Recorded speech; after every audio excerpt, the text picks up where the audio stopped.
নমস্কাৰ মই হীৰামণি শৰ্মা আৰু বহুদিনৰ বিৰতিৰ পাছত আকৌ আপোনালোকৰ মাজলৈকে আহিছো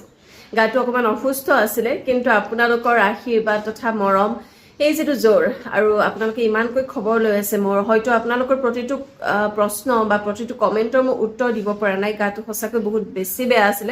আৰু কিবা কিবি কাৰণত মনটো অকমান খেলিমেলি লাগি আছিল আৰু সেই হেতুকে আসলতে মই কিছু বিৰতি লৈছিলো কিন্তু আপোনালোকৰ পৰা আঁতৰত থাকি ময়নো ক'ত শান্তিত থাকিব পাৰো ইমান মৰম কৰা মানুহ যদি মই নাজানাকে নিস্বাৰ্থ মানুহ কিছুমান পাও তেতিয়া হলে বাৰু মানুহে আঁতৰত থাকিব পাৰিব জানো বাৰু যে কি নহওক আজি এই ভিডিঅ'টি কিন্তু আপোনালোকৰ বাবে বিশেষকৈ বনাইছো আজি এই ভিডিঅ'টোৱে আপোনালোকক কেইটামান কাৰণ দিব সুখী হোৱাৰ কাৰণ হয় আমাকতো সকলোৱে কয় ন যে আমি জীৱনত সুখী থাকিব লাগে আমি নপোৱাখিনিক লৈ দুখ কৰিব নালাগে আমি পোৱাখিনিক লৈ হাঁহি ফূৰ্তি কৰি ধেমালি কৰি বা ধুনীয়াকৈ সুখত থাকিব লাগে কিন্তু কথাটো হ'ল জীৱনত ইমান বেছি সমস্যা ইমান বেছি ঘাত প্ৰতিঘাত বেমাৰ আজাৰ বিভিন্ন ধৰণৰ সমস্যা ইমানখিনি সমস্যাৰ পাছতো আমি সুখী হওঁ কেনেকে সেই কথাটো কিন্তু আমাক কোনেও নকয় আৰু ময়ো বাৰু ক'ব নোৱাৰো ময়ো কাৰণ ভগৱান নহয় কিন্তু আমি অকমান বিশ্লেষণ কৰিলে আমি সুখী হোৱাৰ কাৰণো কিন্তু কিছুমান দেখা পাওঁ বেছি দিনৰ কাৰণে নালাগে আপুনি কেইটামান দিনলৈকে যদি লক্ষ্য কৰে আমাৰ সমাজত ঘটি কি আছে তেতিয়া হলে নিশ্চয়কৈ আপোনালোকে ভাল কিছুমান ঘটনাৰ নেদেখি আপুনি বেয়া কিছুমান ঘটনা নিশ্চয়কৈ দেখিব যে কাৰোবাৰ দুৰ্ঘটনা হৈ জীৱন শেষ হৈ গ'ল কাৰোবাৰ বা দুৰাৰোগ্য ৰোগ হৈ জীৱনৰ মেলানি মাগিলে এনেকুৱা বিভিন্ন ধৰণৰ বেয়া আৰু দুখ লগা ঘটনা আমাৰ চকুৰ আগত জল পটকৈ ভাহি আহিব কাৰণ আমি বৰ্তমান সোশ্যাল মিডিয়া হওক বা এনেকুৱা বিভিন্ন ধৰণৰ প্লেটফৰ্মৰ জৰিয়তে যিমানখিনি আমি বাতৰি পাই আছো বেছিভাগই কিন্তু আমাৰ ঋণাত্মক আৰু এনেকুৱা ক্ষেত্ৰতে আপুনি সুখী হ'ব কেনেকে এতিয়া চাওক মই সুখী হোৱাৰ কাৰণ কেইটা কম আজি আপুনি মোৰ এই ভিডিঅ'টি চাই আছে মোবাইল এটাৰ জৰিয়তে আপুনি চাব পাৰিছে অৰ্থাৎ আপোনাৰ দৃষ্টিশক্তি আছে সেইটো এটা আপোনাৰ সুখী হোৱাৰ কাৰণ আমি অনুভৱ নকৰো যেতিয়ালৈকে আমাৰ লগত কিবা এটা আমাৰ যে আমি যে পুণ্য কৰিছিলো বা আমি কিবা এটা যে ভাল বস্তু পাইছো ভগৱানৰ পৰা এজ এ গিফ্ট আমি তেতিয়ালৈকে অনুভৱ নকৰো যেতিয়ালৈকে সেই বস্তুটো আমাৰ লগত থাকে আজি কিছুদিন আগতে এটা বাতৰি নিশ্চয়কৈ পাইছিলে যে ল'ৰা এজনৰ জন্মৰে পৰা চকুৰ দৃষ্টিশক্তি নাছিলে তাৰ পাছত এজন বিশেষ চশমাৰে তেওঁ জগতখন দেখি পেলাই মাকক সুধিছিলে যে মা পৃথিৱীখন সঁচাকৈ তোমালোকে ইমানে ধুনীয়া দেখানে যে মই আজিলৈকে দেখা নাছিলো সেইটো ঘটনাই মোক কি শিকাই গ'ল জানে যে সেই যে চকু দুটা কিন্তু আমাৰ জন্মৰ পৰা আছে কিন্তু সেই চকু দুটাক লৈ পেলাই আমি সুখী হৈছো নে কেতিয়াবা যে ভগৱানে যে আমাক কোনো ত্ৰুটি নোহোৱাকৈ এই সুন্দৰ পৃথিৱীখন চাব পৰাকৈ দুটি চকু দিছে এই জুৰি চকু আমি কোনোদিনে আমি সেইটোৰ বাবে আমি গ্ৰেটফুল হোৱা নাই আমি কেতিয়াও ভগৱানক ধন্যবাদ দিয়া নাই তেতিয়াহ'লে আজিৰে পৰা আমাৰ শৰীৰত থকা প্ৰতিটো অংগ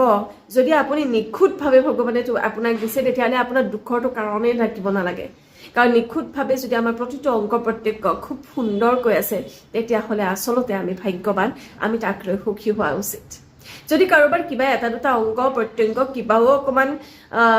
কিবাও যদি খুঁত আছে তথাপিও বাকীবোৰ যে ধুনীয়াকৈ দিছে সেইটোৰ বাবে আমি বাৰু গ্ৰেটফুল হোৱাটো উচিত নহয়নে আমি যেতিয়া কিবা এটা বস্তু হেৰাই যায় কাৰোবাৰ ভৰি দুখন আছিলে আমি কি কৰো যে মোৰ ভৰি দুখন ধুনীয়া নহয় বিশেষকৈ ছোৱালীবিলাকৰ ক্ষেত্ৰত প্ৰতিটো অংগ প্ৰত্যংগক আমি এনেকৈ চাওঁ যেন মানে ধুনীয়া নহয় যেন মানে সেইটোক লৈ মানে লাজে অনুভৱ কৰোঁ এটা অভিজ্ঞতা ইয়াতে মই আপোনালোকৰ আগত মই ক'ব বিচাৰিছো সৰুৰ পৰা ময়ো কৈছিলো যে মোৰ ভৰিখন ধুনীয়া নহয় সদায় দুখত থাকো লগৰ ছোৱালীবোৰতো যেতিয়া আলোচনা কৰোঁ কাৰোবাৰ ধুনীয়া ভৰি এখন দেখিলে তেতিয়া মন যায় যে মোৰো এখন ধুনীয়া ভৰি হোৱাহেঁতেন আৰু মানুহৰ আগত আচলতে ভৰিখন উলিয়াব লাজ পাওঁ তেনেকুৱা টাইপৰ এটা মানে সৰু থাকোঁতে ছাত্ৰী অৱস্থাত তেতিয়া মানে কি হয় সৰু কিছুমান কথাক লৈ আমি দুখী হৈ যাওঁ আৰু যেতিয়া সেই সময় অতিক্ৰমী এটা দিনত কি হ'ল মোৰ ভৰি এখন মানে অকমান ফ্ৰেকচাৰ হৈ গ'ল ভাগি গ'ল আৰু 21 দিন এমাহ মই বেডতে আছিলো আৰু প্লাষ্টাৰ কৰা আছিল ভৰিখন তেতিয়া মই খোজ কাঢ়িব পৰা নাছিলো আৰু সেই সময়ত অনুভৱ কৰিছিলো যে ভৰিখন ধুনীয়া নহয় ভৰিখন যে মোৰ নিখুঁতভাৱে আছে সেইটোক লৈহে আচলতে মই ধন্যবাদ দিব লাগিছিল ভগৱানক বা মই গ্ৰেটফুল হোৱাটো উচিত আছিল তাৰে বাবে এইটো নহয় যে মোৰ কিমান ধুনীয়া হয় বা নহয় ঠিক তেনেদৰে এখন ভৰিৰ উদাহৰণ নহয় আমাৰ জীৱনটোৰ আমাৰ শৰীৰটোৰ প্ৰতিটো অংগ প্ৰত্যংগই আচলতে যদি ভগৱানে নিখুঁতভাৱে দিছে ন তেতিয়াহ'লে কাৰোবাৰ লগত কম্পেয়াৰ কৰি কাৰোবাৰ লগত এনেকৈ জোখ মাখ কৰি পেলাই ধুনীয়া নহয় বা কিবা বগা কলা বা এনেকুৱা বিভিন্ন ধৰণেৰে আমি মানুহক জাজ কৰোঁ ন সেই আচলতে জাজমেণ্টটোৰ কিবা প্ৰয়োজন আছেনে যদি কোনোবা মানুহৰ সেই অংগ প্ৰত্যংগ নোহোৱা হৈ যায় তেতিয়া বাৰু সেই কম্পেৰিজন কাৰোবাৰ লগত হ'বনে সেইকাৰণে আচলতে প্ৰথম সুখী হোৱাটো আমি উচিত যে আমি নিজৰ শৰীৰটোক ভগৱানে যে নিখুঁতভাৱে দিছে সেই নিখুঁত শৰীৰটোক লৈ পেলাই আমি সন্তুষ্টি প্ৰকাশ কৰি ভগৱানক ধন্যবাদ কৰিব লাগে আৰু সুখী হোৱাটো প্ৰয়োজন এতিয়া কথাটো হৈছে শৰীৰৰ অংগ প্ৰত্যংগ আমাৰ সকলো ঠিকে আছে কিন্তু টকা পইচা নাই যে টকা পইচা নাথাকিলে আমি বাৰু কেনেকৈ সুখী হওঁ টকাকৈ আমি খোৱা ভাত সাজলৈকে আমি চিন্তা কৰিবলগীয়া হৈছে অকল শৰীৰটো থাকিলে কি হ'ব সেইটোক লৈ দুখ কৰি আমি হয়তো পাহৰি যাওঁ যে তথাপিও দুখ কষ্ট কৰিও আমি এসাঁজ ভাত খাইতো আছোঁ কিন্তু কিছুমান মানুহে যে সেইখিনিও পোৱা নাই তেতিয়াহ'লে এই টকা নাই বুলি আমি এসাঁজ ভাতৰ কাৰণে চিন্তা ঠিকেই কৰিছোঁ কিন্তু ভগৱানে মিলায়ো আছে সেইকাৰণে আচলতে তাক লৈ দুখ কৰাটো প্ৰয়োজন হয় ডেফিনেটলি আমি নিজৰ পজিশ্যনটো সদায় ইম্প্ৰুভ কৰাটো আমাক নিজকে সদায় আগুৱাই লৈ যোৱাত আমি সদায় মন দিব লাগে বা আমি কষ্ট কৰি যাব লাগিব সেই হিচাপে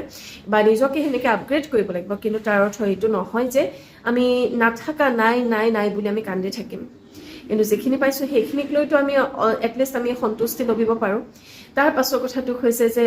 কিছুদিনৰ পৰা ছ'চিয়েল মিডিয়াত দেখিছোঁ আমি দুৰাৰোগ্য ৰোগ হৈ মানুহ বহুত অকালতে মৃত্যু হৈ গৈছে এনেকুৱা নিউজবোৰে আচলতে দেহ মন জোকাৰি দিয়ে ভাবিলেই ভয় লাগি যায় যে সেই কোনোবা মানুহৰ আমি নিউজ শুনিছোঁ কি ঠিক নেক্সট মানুহজন মই কোনেও ক'ব নোৱাৰে আজিৰ জীৱনটো কিমান খন্তেকীয়া মানুহে একেবাৰে ডিটাৰমাইন কৰিব নোৱাৰে টকা পইচা ধন সম্পত্তি সকলো পৰি ৰয় কিন্তু মানুহে মৃত্যুৰ ওচৰত কিন্তু কোনো জয়ী হ'ব নোৱাৰে সেইকাৰণে আচলতে যিখিনি মানুহৰ আছে ন অগাধ টকা সম্পত্তি বা গুণ গৰিমা সফলতা বহুত আছে সেই সকল মানুহকো কওঁ এইটো ভিডিঅ'ৰ জৰিয়তে যে আপোনালোকে অহংকাৰ কৰি লাভ নাই কাৰণ মৃত্যুৰ আগত সকলোবোৰ সমান আৰু যিসকল মানুহৰ এইবোৰ নাই আৰু প্ৰতি মুহূৰ্ততে আমি সেইটোৰ বাবে যুদ্ধ কৰি আছোঁ প্ৰতিটো মুহূৰ্ততে আমি সংগ্ৰাম কৰিছোঁ জীৱনৰ বাবে সেইসকল মানুহেও জীয়াই যে আছোঁ সেইটোক লৈও আচলতে আমি সুখী হোৱা উচিত যে আপোন মানুহৰ মাজত এই পৃথিৱীখন ধুনীয়া পৃথিৱীখনত উশাহটো লৈ খুব সুন্দৰকৈ জীয়াই আছোঁ কষ্ট ডেফিনেটলি হয় জীয়াই থকাটো এটা ডাঙৰ সংগ্ৰামেই হয় কাৰণ ইয়াতে সকলোবোৰ বস্তু প্ৰতিটো মুহূৰ্তত আমি যুঁজ দিব লাগে প্ৰতিযোগিতাত অৱতীৰ্ণ হ'ব লাগে কাৰণ ছাৰ্ভাইভ কৰাটোৱে আচলতে এটা প্ৰতিযোগিতা আৰু যি জয়ী হৈ যায় সি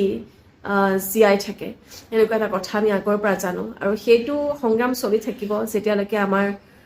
জীৱন থাকে কিন্তু এই জীৱনটো যে আছে সেইটো এটা ডাঙৰ আশীৰ্বাদ নহয়নে এই যে আপুনি ইমান বছৰ যিমান বয়সৰে আপুনি মানুহ নহওক যিয়ে মোৰ ভিডিঅ'টো চাই আছে আপোনালোকক কৈছোঁ আপুনি আজি এই বয়সলৈকে যে আপুনি আছে জীয়াই সেইটো এটা ডাঙৰ ভগৱানৰ আশীৰ্বাদ আপুনি নিজৰ পৰিয়ালৰ লগত আপোনাৰ ধুনীয়া জীৱনটো লৈ এই পৃথিৱীখনত আপুনি জীয়াই আছে খুব সুন্দৰ পৃথিৱীখন দেখি আছে সেইটো এটা সঁচাকৈ ডাঙৰ আশীৰ্বাদ কাৰণ আমাতকৈ বহুত কম বয়সৰ মানুহ বহুত কম বয়সৰ শিশু পৰ্যন্ত অকালতে মৃত্যুবৰণ কৰিছে আচলতে এনেকৈ যদি আমি জীৱনটো চাওঁ আমি আমাৰ লগত যি আছে ন সেইখিনিক লৈ আমি সন্তুষ্ট থাকিব পাৰিম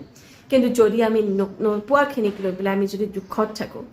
তেতিয়াহ'লে আমি জীৱনটোত দুখৰ বাহিৰে একো নাপাম তো জীৱনটো যদি জীয়াই থাকিব লাগে দুখকৈ কিয় জীয়াই থাকোঁ হয় নে নহয় কিন্তু জীৱনটো যদি আমি পাইছোঁ ইমান ধুনীয়াকৈ তেতিয়াহ'লে বলকচোন যিখিনি আছে সেইখিনিৰে উদযাপন কৰোঁ আনে কি ভাবিছে আপোনাৰ জীৱনক লৈ বাদ দিয়কহে আপুনি কিমান সুখী সেইটোৰে আচলতে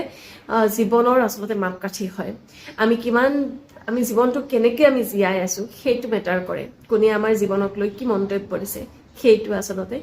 একোৱেই তাত মেটাৰে নকৰে সেয়েহে আজিৰ পৰা বলকচোন আমি জীৱনটো অকণমান বেলেগকৈ উদযাপন কৰোঁ